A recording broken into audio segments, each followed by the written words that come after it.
हरियाणा, महाराष्ट्र और दिल्ली में विधानसभा चुनाव में कांग्रेस के हार के बाद विपक्ष की राजनीति बहुत ही धीमी आंच पर पक रही है।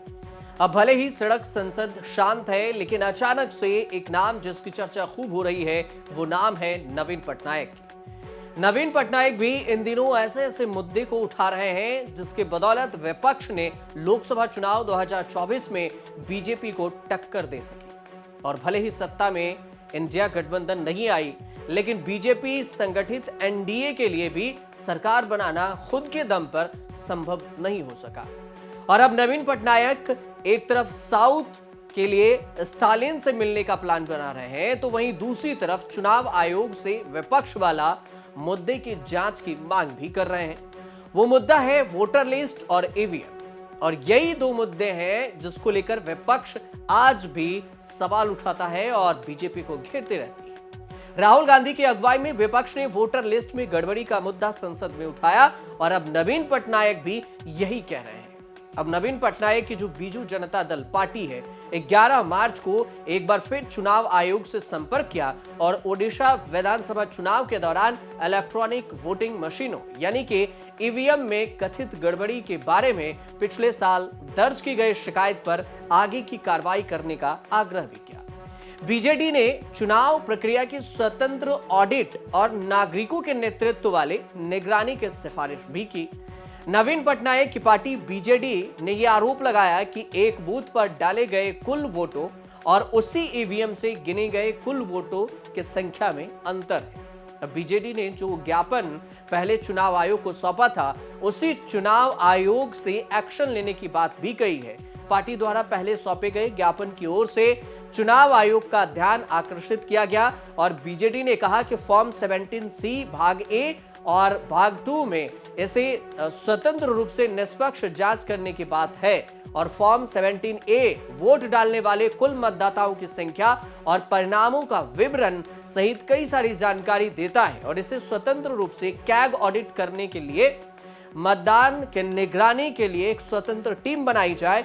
चुनाव आयोग इसे निष्पक्ष तरीके से जांच करे ताकि जो मामला है वो साफ तौर से सामने आ सके कि क्या इसमें गड़बड़ी हुई या फिर नहीं। बीजेडी ने विपक्षी दलों द्वारा लंबे समय से की जा रही मांगों को लेकर भी दोहराया।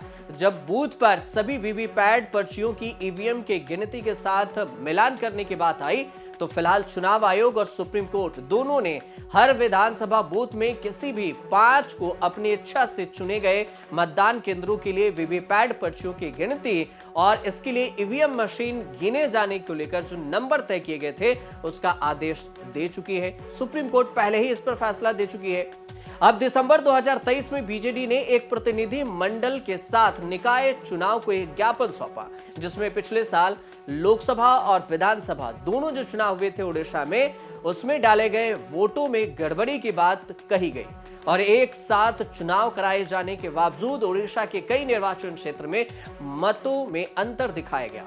बीजेडी ने अपनी याचिका में यह भी कहा है कि ढेंकनाल संसदीय क्षेत्र में मतों का अंतर 4056 है और इसको लेकर कंधमाल संसदीय क्षेत्र में 3521 वोट और बोनेल में 2701 वोटों का अंतर है। बीजेडी ठीक कांग्रेस के उस मुद्दे को भी उठा रही है जिसका जिक्र अक्सर राहुल गांधी महाराष्ट्र विधानसभा चुनाव में करते आए हैं और वोटरों की संख्या में गड़बड़ी का आरोप लगाते आए हैं और यही मुद्दा संसद में भी उठाया जाता है विपक्ष के तहत से। उधर ओडिशा में नवीन पटनायक बीजेपी से हारकर सब कुछ लुटा दिए और 78 साल के नवीन पटनायक बीजेपी को अब हराना चाहते हैं। बीजेपी ने ओडिशा के सत्ता छीन ली, 2 चुनाव से हार गए और फिर पार्टी भी तोड़ दी। फिर विपक्ष के साथ आने का ऑफर चलकर आया तो फिर मना कैसे करते। तमिलनाडु में अगले साल विधानसभा चुनाव से पहले एमके स्टालिन बीजेपी से हिसाब फरियाना चाहते हैं और बीजेपी का हिंदी और डिलिमिटेशन थोपने का फार्मूला मंजूर नहीं है। अकेले तो लड़ रहे हैं लेकिन लड़ाई थोड़ी सी धीमी है, इसलिए विपक्ष एकजुट हो रहा। 22 मार्च को चेन्नई में महाबैठक बुलाई गई है जिसमें दक्षिण के पार्टियां समेत कई राज्यों के सीएम को बुलाया गया।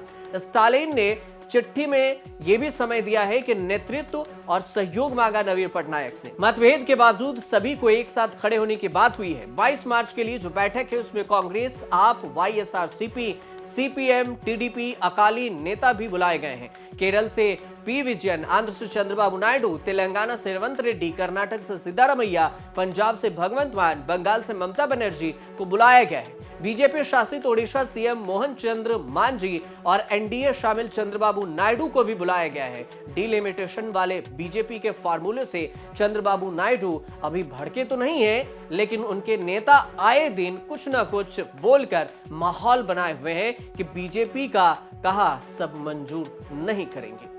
नवीन पटनायक ये अच्छे से जानते हैं कि स्टालिन राहुल गांधी के पक्के वाले दोस्त हैं और तमिलनाडु में डीएमके कांग्रेस का अलायंस अरसे से मजबूती से चल रहा है और आगे भी चलता रहेगा। जिस बैठक में शामिल होने के लिए नवीन पटनायक ने मंजूरी दी है उसमें राहुल गांधी, खड़गे भी जा सकते हैं। अगर मान लीजिए कि वो नहीं भी गए तो पार्टी से कोई बड़ा नेता जरूर शामिल होगा।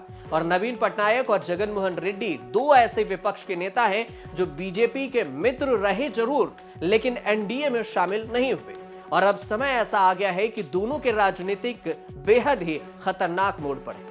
चुनाव में करारी हार से जनाधार तो गया ही, बची खुची पार्टी के भी टूटने का खतरा है। विपक्ष का साथ भी देने की बात हो रही है। देखना यह होगा कि आगे इस पर क्या कुछ होता है। फिलहाल आप देखते रहिए न्यूज़ तक।